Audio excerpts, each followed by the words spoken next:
Good evening all and welcome to our 48th episode of the Huddy Hui, and it's been good to have a few days of breather, Adam, away from rugby because last Saturday was just pitch crazy with that McBain Shield. I'm just going to roll you through some stats because that video of your call, Adam, on my Huddy Sports broadcast, that just went viral. Let's have a look at some of the stats here. 23,000 views on the page of that video, 417 likes, 38 shares, 84 comments. It was on the New Zealand Herald, it was on News Talk ZB and TV3 Sport on Sunday. Well, I think Sam Blackburn or Celine Dion are more responsible for those statistics than me, but certainly it was a real joy to be at the McBain Shield on Saturday. One of those special occasions which you will probably never see the like of again. Ironically, the only comparable experience I've had to a finish in a club game involved Petone losing 2 years ago at Wainuiomata. And what happened that day was it was 23-all and Ruben Love kicked the ball perilously close to the dead ball line. Petone allowed it to bounce and Trey Moo flashed through and scored a freakish try. But the try by Sam Blackburn on Saturday was made all the more remarkable by the fact that he didn't touch the ball previously in the 25 minutes that he was on. And of course, it was McBain Shield Day, and the McBain Shield in Lower Hutt has really taken on a state of origin like complexity. It's become an iconic game in the calendar, and Petone the victors this year. Entertaining finish, one of the best finishes you will see, and we've had a lot of milestones this season, and our guest tonight brought up his 100th game 2 weeks ago. There's the Paremata-Plimmerton lock, James Corcoran. James, many thanks for coming on our show tonight. Your 100th game, ironically, was against your former club, Old Boys University. Tell us about the experience of your 100th game. It was great. It was an awesome experience. The games against OBU is always one that look out for in the calendar when the Swindale Shield draw is released. And I'd seen that I was 5 games short. So, MSP was the week before. If there was some sort of an injury or something like that, then I knew that maybe the fates will align and we'd have a 100 game against OBU. So as it was, we ended up with about 11 guys out with COVID in week 2. So unfortunately, we couldn't play Tawa. But for me, that worked out quite well because it meant I got to play my old club, which was cool. Are you suggesting those 11 players got COVID on purpose to cater for your 100th game? I don't think so. I mean, I was one of them. Unless I was Agent Zero or something, then I don't think so. But yeah, it wasn't something that I'd recommend doing. Yeah. Paremata-Plimmerton have had a resurgence this year, James. Last year you finished dead last in the Swindale Shield in 14th place. This season you are currently sitting 7th. And of course, you've had a few close losses against Porniki, Huddle Boys, Mariston, OBU. We were talking off year before. Apparently, Paremata-Plimmerton's a better second half team, James. Well, if you look at the stats, we've outscored everyone in the second half so far this season. The game against MSP aside, we've came out really strong and played really well against a lot of these teams and shown that we can play with anyone. Those 3 teams that we've only just gone from behind from weren't just close games, but were games that we had chances to win it. Against Pikei, obviously they got a try in the 78th minute to take it away from us. OBU, we had a chance in the last couple of minutes to win it as well. Couldn't get it over the line. Huddle Boys, hot on attack with the last 5 minutes to go. So yeah, we're looking good. It's a real change from previous years, and it's something that I'm really enjoying. What's the biggest reason behind the resurgence? I would say the biggest reason would be player depth. We've had a few players come across with Gerard from different clubs, but also the club has been doing a really good job of building up our Colts team. And what that's meant is us over the last couple of years has been younger players coming through and replacing the likes of me, some of the older boys. This year we've got a few of them coming through into the ranks, and it's really good having that level of competition because it means that everyone else has to step up their game, and everyone's done that so far. Obviously, having the coaching staff that we've got, G, Frank, Matt, Fraser, Tane, they're all doing a great job as well. They've brought a really technical approach to the game and have changed the way that a lot of players have looked at it. We play a really attacking, balanced style of game with a game plan, but it's not as structured as you'd think. We sort of have the freedom anytime anyone gets their hands on the ball to do one of 4 different things. whether that's run, catch, pass the ball out wide, or there's other options. So it's a lot of fun to play in, and it means that we're all excited. So it's good. It's been a lot of fun this year. Why would they come in the first place, though, James? Because last year it was 0-16 for the premiers. So what is the incentive in the first place to come to Paremata-Plimmerton? Because it is an amazing turnaround. It is. Well, I mean, the culture that we've had, although we've been unsuccessful as a premier team, the culture as a club is always, I'd say, one of the best in Wellington, if not the best. You guys will have seen it coming down to games at beautiful downtown Ngāti Toa Domain yourselves. It's always packed in the club rooms. It's always a really welcoming place to play. On a sunny afternoon, that ground is beautiful as the sun goes down behind Mana Island. The culture of the entire club is awesome. Just in previous years, we haven't been able to put our results on the field. Who's responsible for driving some of that off-field culture, and how did they entice someone like Jared across? Well, I'd say that the club committee are probably responsible for driving things a big part. They've got some really, really well-organised people there that have made some really good changes to the club, including new club rooms, bringing in coaches like Gerard. I can't speak for Gerard. I know that, and for himself, what he's said to the boys is, he's a Porirua lad, born and raised. He's done his time with Norths, and he wanted to come across and help us out as well. I'd say, well, that's the reason why he would come across. I'd say as far as driving that culture, as a club, it would be the club committee that put in all the hard work in the background. And I think there's someone you've excluded from your answer, and that's yourself. You've been the captain of Para-Plum for a long time. What was the most challenging moment in some of those really horrendous losses, and what have you learned about yourself as a leader that's driven this vast improvement? I think the biggest thing that I've learned about myself is that no matter what the situation is, I won't stop. I pride myself on never giving up on whatever game we were in.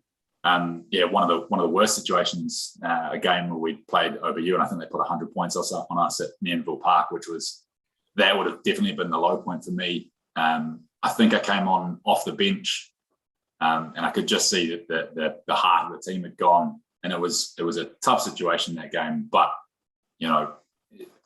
as hard as the situation may be, you've got to try and take the personal battles, win those, and then build those little individual battles into a whole game, which can be hard when you're staring down the barrel of something like that. But that's probably what I've learned the most, that I won't stop.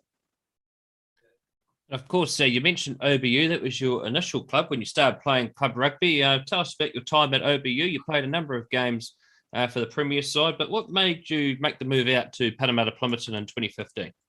OBU was great. I had a lot of fun at OBU. I was still a student when I was there. I studied down at Otago first, and then came back up to Victoria to do a law degree. OBU was just a really fun, cool club to play for. I played most of my time in the senior ones, but I would have played a handful of games for the Prems, mostly off the bench, back in the days of club rugby before they started recording bench appearances. But they were fun. They played a really attacking style of footy, as they still do, and that suited my fitness game. But maybe I wasn't quite the ball player that they were looking for, so I was sort of in that second team. Oh, that being said, some of my highlights of my rugby playing career came in that second team. We beat North's premiers in round one of the Hardham Cup. I think it was 2016 at Ian Galloway Park. So that was a massive highlight. But in the end, moved out to Whitby and decided I wanted to play for the local club out here. I'd taken a year off to play social rugby, and I knew that I was good enough to play Premier rugby. I just needed a chance. I saw that Parramatta had been in the Hardham Cup the year before. I knew some of the players from having played against them. I knew that they had a good core there, and that I might be able to add something to it. And 7 years later, I'm still adding to it, I think. Yeah. Who are some of the guys at Para-Plum that have kept you honest and kept you at a standard where you can play 100 Premier games? Guys like Tane McMillan-Parata, Danny Hedawini, Blake Neve, a couple of other boys that played in previous seasons, Tiriki Kitonga. Shane Hedges. These are guys that have been stalwarts for the club that were there before I come. A lot of them are still there playing next to me now. Their pride in the club is just as much as mine, if not more, because it's their childhood club. And having those guys next to you when you know how much it means to them really, really adds something to it. So it's those are the guys that have helped make my job as a captain easier, but also, showed me what leadership means at times as well. Of those narrow losses that you've had this year, which one would you take back and why? What was a moment in one of those games where you went, oh, bugger, I wish we'd done that? Yeah, I could think of one from both OBU and Poneke, but the more obvious one would be, they both involve lineouts, if I'm being honest, which isn't great being a lot. I think both of them, we had a critical lineout against Poneke. We were inside our 40, and we just couldn't win it to close the game out. We ended up giving away a penalty after knocking the ball on, and let them get into the corner, which they then had their own line out and got over and scored. If we could have just, in that small moment, done the little things right and won that ball, then we would have been able to close that game out. And to beat Poneke at Kilbirnie Park would have been a massive achievement. So, small things add up. Wainoia-Mata this Saturday over at William Jones Park, a tough assignment. Wainoia-Mata on the rebuild after a few years of being pretty strong. A real challenge for your Paremata-Plimmerton side. What are the areas that you're looking to manage to get over Wainoia-Mata this weekend? Having looked at some of their tape, I can see that they're a big team, as they always are, and they want to play physical rugby.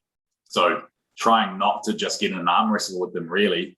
If we get into an arm wrestle with them, it'd be like trying to wrestle with a bear. So you're better off just trying to play around them at times, I think. That being said, we're going to take them on. There's no point if you're going to turn up to William Jones Park, you've got to front up. You know that. And I think it's their old timers day as well. So they'll be right up for it. So, for us, it'll be a matter of grinding out and outworking them, make sure that they run out of puff. And then once they've run out of puff, getting around the edge. What keeps you busy off the field, James? I do a lot of different things off the field. I've got a 1-year-old son who keeps me busy. In the summers, I play Aussie rules for the Eastern Suburbs Bulldogs. So that keeps me nice and fit in the pre-season. That's a good fun game as well. Lots of running, which I quite enjoy. And just enough contact to keep it interesting so that I'm not just chasing shadows with the fast guys running away from me. Outside of that, I'm a lawyer. I work at MV. So that's what I do for my crust during my daytime. All sorts, really. Hanging out with mates, watching rugby on TV, just the usual stuff, I'd say. How'd you get the nickname Smokey? Well, it goes a long way back into myth and legend. I'm not exactly sure of the origins, and some say there is no real origin story. As like any good mystery, sometimes it's better left unsaid. But I will say that it goes back all the way to my days at Wellington College. I thought I'd gotten away from it twice. When I came back from Dunedin, I started playing at OBU. Still had a couple of mates that I'd played rugby with from Wellington College there, and some of them brought it back. Mitch Andrews, who you guys might remember, he was the one that brought it straight back. And then came over to Paremata-Plimmerton, and the first time that we played OBU, Ian Kennedy reminded everyone that was my nickname there as well. So it chased me there too. So I thought I've gotten away from it a couple of times, but not so lucky. Not that I minded, of course. I think it's, as rugby nicknames go, it's probably one of the better ones, but yeah. Well, James, it's been fantastic having you on the Huddy Hui tonight. All the best against Wainoia-Mata, and may Parramatta have a good second half to the Swindale Shield. Thanks very much, boys. Thanks very much for having me on. Have a great evening. Cheers. Thank you. Well, Adam, a resurgence at Paremata-Plimmerton this season. A few close losses, but a side that's on the improve after years of being sort of in the bottom half of the competition. 16 losses last year and a number of miserable seasons before that. But James raised a very important point, and that is about the culture of the club. I've always really enjoyed going to Paremata-Plimmerton. They've often built a scaffolding for the commentary box. They've always been very gracious with a beer and acknowledgement at the aftermatch. And they're a club who really have a vibrance about them at the moment, Brad. There's a lot of new property developments out that way. So the demographic of that area is changing. There's more money, more optimism, more prospects out there now. And last year, they actually won 2 titles, which is more than Petone, more than Marist St Pat's, more than just about any other club. Their women won the Premier 2 competition. Of course, their women were the very first Wellington champions in 1990, and they also won the Premier 2 Colts competition, and their Colts coming through with greater maturity and confidence at the Premier level. A club on the up, and they have great men like Paul Latham as well, who does a great job, not only at Paremata-Plimmerton, but across rugby in the Wellington region. Well, Adam, you're away at the moment this weekend, but you're missing out on some bumper games of club rugby. And let's just have a look at some of these, because these could actually be quite important in the positioning for who gets the extra life and Jubilee times in a few weeks. We've got Jayville, Marist St Pat's, OBU versus Norths, Ori's Hut, Peak, Petone take on Pornicky at Kilburnie Park, Wainui, Paremata-Plimmerton, as we alluded to with James before, Tower, Wellington, and Upper Hutt, Avalon. There's some real juicy games this weekend. Absolutely, and it is a real shame that I am absent this weekend. Upper Hutt versus Avalon, both of those sides have only had 1 win. Hard to believe that Upper Hutt have only had 1 win. They've had a draw and 2 one-point losses in the last 3 weeks, yet they knocked over Marist St Pat's. Avalon almost knocked over Marist St Pat's last Saturday in Thomas Kawada's 100th game. Big shout out for Thomas Kawada. He's a real stalwart of that community, and there are a few players who deserve that accolade more than Thomas. Avalon, prior to that, had their first breakthrough against the Wellington Axemen, so that might be a tricky fixture for the Rams. Although I noticed that Toby Crosby didn't get picked for the Hurricanes under-20s, which really surprised me.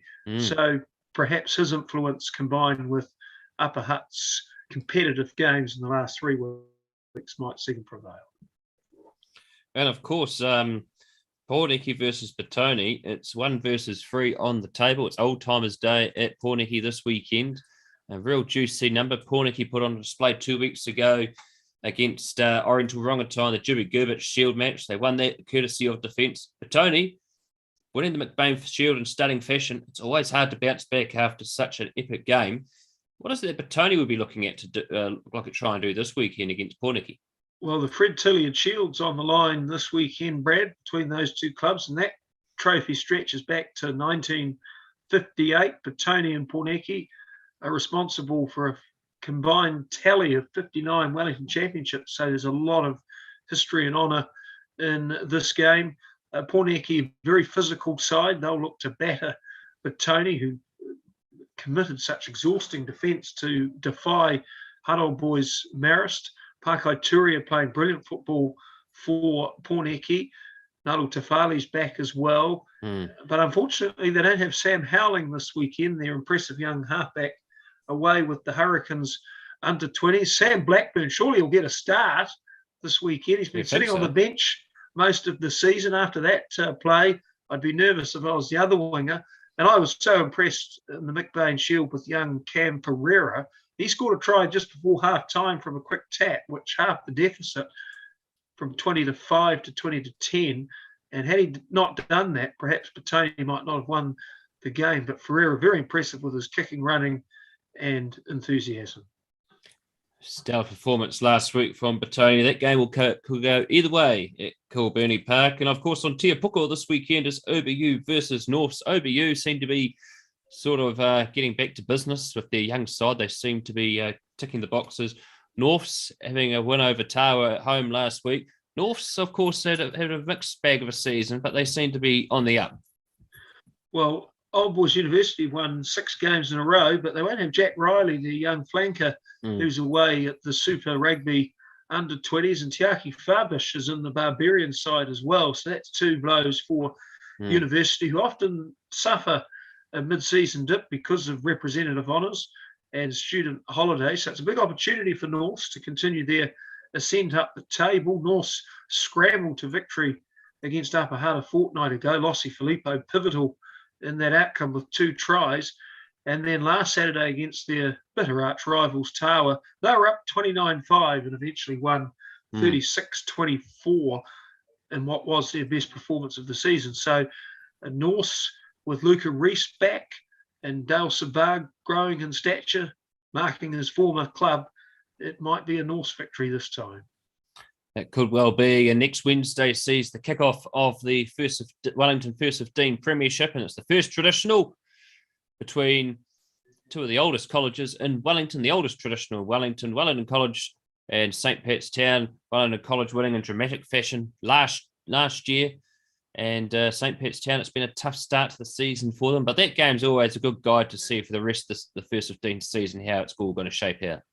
Well, there's 4 grading games this weekend to determine the final outcome of Premier 1. Remarkably, Hutt Valley High School, who were Division 3 last year, last in that part of the competition 2 years ago. If they beat Mana College on Saturday, they could be back in the Premiership for the first time since 2017. So that's a phenomenal effort by Hutt Valley High. But Mana, not an easy opposition. Sione Baker, one of the best young prospects in Wellington, playing centre in that game potentially. And Mana, they've built a very strong program in the last 3 years. They've introduced capping, they've introduced fitness training, and they've become respectable again from a similar position actually to where Hutt Valley High School found themselves last year. So that is perhaps the most interesting of the grading games for me. But onto your question about Wednesday, it's the first game of the competition. St. Pat's Town, my goodness, if I read out the scores of their season, you'll quit as the president of the Old Boys Association. They have been atrocious.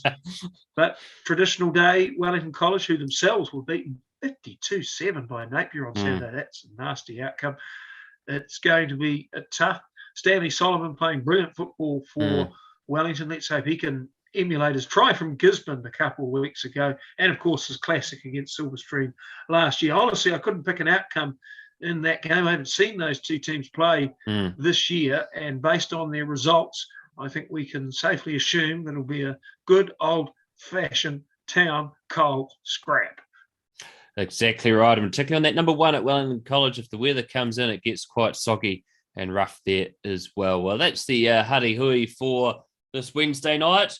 We'll be back next Wednesday, same time for our 49th episode. We're nearly turning 50. So that's us for tonight. Ciao for now. Thanks, Ed.